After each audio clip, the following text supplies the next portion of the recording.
The minister also says sanctions must apply to Ghanaians who are aiding people who get into the country illegally.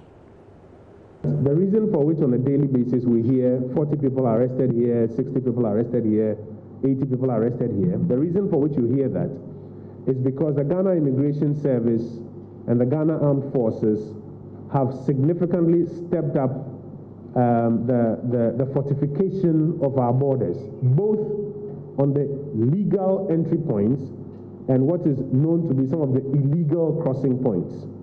The Ghana Immigration Service has on its own put up about 700 men and women to augment their already existing numbers. The Ghana Armed Forces, through Operation Conquered Fist, is supporting that exercise.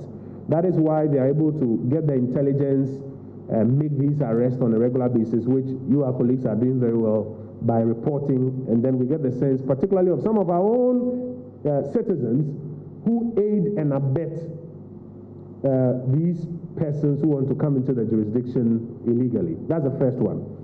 The second one is that, yes, there ought to be some sanctions, and indeed instructions have been given that sanctions must apply particularly to Ghanaians who are in the business of aiding and abetting people without authority to cross now that our borders are closed.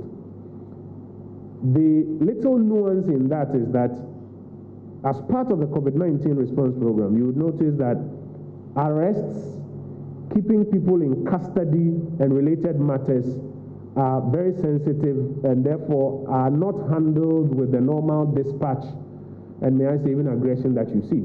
Indeed, we had one incident here in Accra where some persons arrested, put in police custody, later tested positive, police persons associated, you have to go along with it. So now, even for the police and the prison service, they have a protocol that when people are, for example, sentenced or people have to be put in custody, they are not commingled with the general population.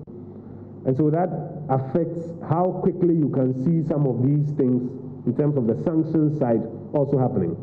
But those sanctions must happen. I do know that instructions have been given that we should find a way of getting those sanctions applied quickly and announced so that it serves as a deterrent to other persons.